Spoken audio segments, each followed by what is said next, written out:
ഈ 309 IPC right 21 article according to ഒരാൾക്ക് ജീവിക്കാനുള്ളതുപോലെ മരിക്കാനും അവകാശമുണ്ട്. അതിൻ്റെ അകത്ത് പി രത്തനും ജിയാൻ കോർ 2 കേസുകളൊക്കെ ഉണ്ട്. Right to life, right to dye.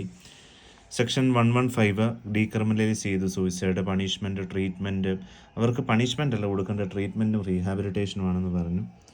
2 തരത്തിലുണ്ട് സൂയിസൈഡ്. ഡെലിബറേറ്റ് സൂയിസൈഡ് ഉണ്ട്, അറ്റംപ്റ്റഡ് സൂയിസൈഡ്. ഡെലിബറേറ്റ്സ് എന്ന് പറഞ്ഞാൽ അബറ്റ്മെൻറ്റ് സൂയിസൈഡ് ചെയ്യാനുള്ള പ്രേരണ കൊടുക്കുക. 107, 109 IPC തേർഡ് ഇൻറ്റൻഷണലി.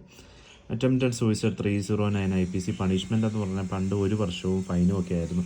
പക്ഷേ 2017 മെൻ്റൽ ഹെൽത്ത് ആക്ട് വന്ന് സെക്ഷൻ 115 സ്ട്രെസ് ആണെങ്കിൽ ആ പേഷ്യൻറ്റിന് നമ്മൾ ഒരിക്കലും പണിഷ്മെൻ്റ് അല്ല വീണ്ടും കൊടുക്കുന്നത്, അവർക്ക് റീഹാബിലിറ്റേഷൻ, അവർക്ക് സപ്പോർട്ടുമാണ് കൊടുക്കേണ്ടത്.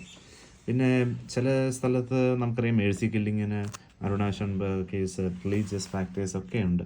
പല കേസുകളുണ്ട്. Chhattisgarh versus Rakesh Kumar, Sanjay versus Bhushan Singh, abetment west ബംഗാളിലുള്ള കേസുകൾ.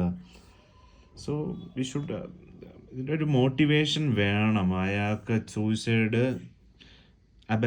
അറ്റംപ്റ്റ് ചെയ്ത് ഒരാൾ അറ്റംപ്റ്റ് ചെയ്തു, അതിനെ അബറ്റ്മെൻറ്റ് ചെയ്ത് എന്തെങ്കിലും റീസൺ ഉണ്ടാവും. മെൻസറിയ പ്രോസിക്യൂഷൻ ഹരാസ്മെൻറ്റോ ടെമ്പറൽ കോസേഷൻ ഉണ്ടാവും, ഹരാസ്മെൻറ്റോ സെൽഫ് എസ്റ്റീം, സെൽഫ് റെപ്യൂട്ടേഷനൊക്കെ ഉണ്ടായിട്ട് ഉള്ളതുകൊണ്ടാണ്. Thank you.